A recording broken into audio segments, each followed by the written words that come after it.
فرنسا دلوقتي مصنفة من أخطر البلاد في العالم، وده لأنها بتمر بواحدة من أصعب الاحتجاجات الشعبية في تاريخها، واللي خلتها رفعت حالة الطوارئ القصوى وخسائر بالمليارات يوميا. طيب إيه اللي حصل وإيه سبب الأزمة دي؟ تعالوا بينا نعرف بداية الحكاية. ولكن طبعا كالعادة قبل ما نبدأ انزل اشترك في القناة وفعل زر الجرس علشان يوصلك كل جديد، ودعمنا بإعجاب على الفيديو. ويلا بينا نبدأ الفيديو بتاعنا.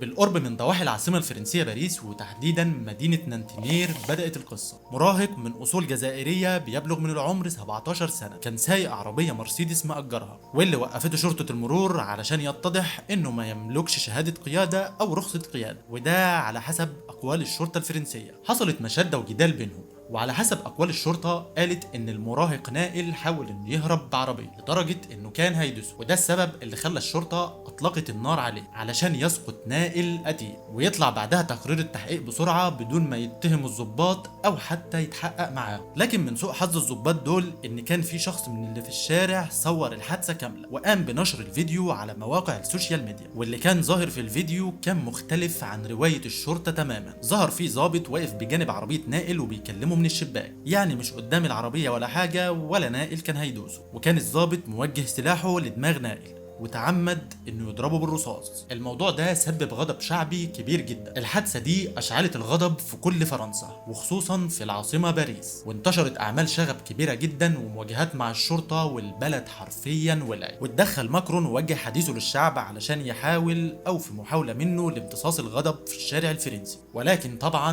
بلا جدوى. هنا الشرطه حاولت تغير موقفها اول ما الفيديو ده انتشر على الانترنت، وقامت بتوجيه تهمه القتل العمد لضباط الشرطه وحبسه. وطلع الرئيس الفرنسي ماكرون وقال ان الحادثه دي غير مقبوله وهيتم محاسبه الجناه، لكن لا جدوى من الاعتذار. الغضب الشعبي ازداد يوم بعد يوم، وكل يوم كانت بتظهر دعوات شعبيه على السوشيال ميديا للاحتجاج والتظاهر ضد النظام. وكمان الغليان ده زاد بشكل كبير بعد ما ام نائل ظهرت على السوشيال ميديا وهي بتعيط وبتدعو الشعب الفرنسي للوقوف ضد الظلم والعنصريه اللي في فرنسا. Je vous dis quoi? Bon, on a enlevé ma vie, on a enlevé mon cœur, on a enlevé mon bébé. Qu'est-ce que vous voulez que je vous dise? Ils m'ont tué mon bébé. Il me manque. Vous voulez pas savoir comment c'est dur?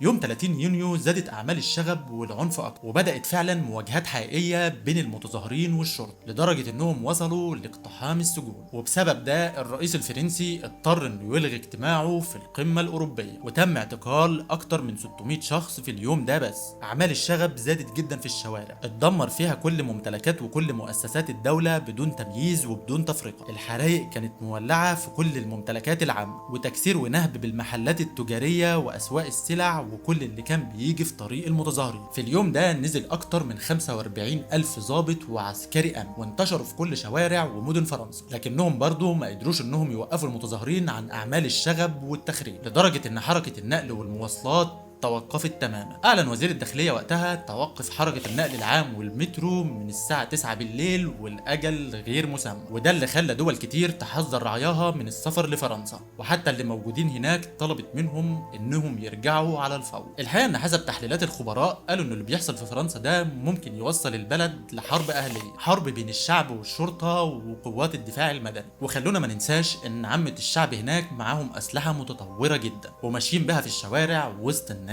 والمتظاهرين. الحقيقه ان بعد مقتل الشاب نائل العالم كله شاف حجم المظاهرات والتخريب في فرنسا، لكن الحكومه ركزت على غلق كامل للمدن الرئيسيه زي باريس ومارسيليا وغيرها، لكن في الضواحي ما تمكنتش الشرطه من السيطره على الوضع ابدا. وده اللي حصل برضه سنه 2018 خلال احتجاجات السترات الصفراء. الحقيقه ان فرنسا بلد غريب شويه في اوروبا. الشعب الفرنسي مش شعب عنيف بطبعه، لكن الحكومه او زعماء فرنسا هم اللي ربوا ده او زرعوا ده جواه، وده بسبب دعمهم لحملات العنصريه او الكراهيه ضد المسلمين او ضد المهاجرين او غيره. وشفنا كلنا دعم الحكومه والرئيس الفرنسي للرسومات المسيئه للنبي محمد صلى الله عليه وسلم، واللي واجه فيها الشعوب المسلمه كلها، والافكار اللي تبناها السياسيين كانت كلها حقد وغل ضد الاسلام. وطبعا كل ده كان خلف ستاره حريه التعبير. ودايما في الحاجات اللي زي دي فرنسا او حكومات فرنسا بتبقى مثيره للجدل، وتحس كده ان هي بتدعم افكار الكره والافكار العنصريه ضد المسلمين او المهاجرين. وطبعا طبعا بتشجع المثليه الجنسيه، حاجه كده مشمئزه. يعني هي اللي زرعت او كونت افكار العنف او الافكار العنيفه دي عند شعبها، وهو شفتها على ارض الواقع بيتطبق ضدها حرفيا. يعني انقلب السحر على الساحر. الغريب بقى ان كل الاحداث اللي بتعيشها فرنسا حاليا اتنبأ بيها الفيلم الفرنسي اثينا، واللي اتعرض سنه 2022، واللي بيحكي تقريبا اللي بيحصل دلوقتي حرفيا. الفيلم عباره عن شاب جزائري عايش في فرنسا واتقتل على ايد 2 ضباط، وده اللي ادى لمظاهرات ضخمه في فرنسا كلها اتحولت بعدها لثوره كامله واعمال شغب وتخريب. الفيلم تقريبا كانه خد مشاهد من اللي بيحصل دلوقتي وحطها في الفيلم، واقعيه وتنبؤ غريب، او نقدر نقول صدفه غريبه للي بيحصل في فرنسا حاليا. وصلت خسائر فرنسا في الاحتجاجات دي لحوالي مليار دولار في اليوم الواحد. فتفتكروا المظاهرات دي هتخلص على ايه، او ايه اللي ممكن يحصل في فرنسا؟ مستني تعليقات. لحد هنا خلصت حلقتنا، اتمنى تكون الحلقه عجبتكم. شكرا لكم على المشاهده، وما تنسوش تنزلوا تشتركوا في القناه وتفعلوا زر الجرس علشان يوصلكم كل جديد، تدعمونا باعجاب على الفيديو. شكرا ليكم واشوفكم الحلقه الجايه.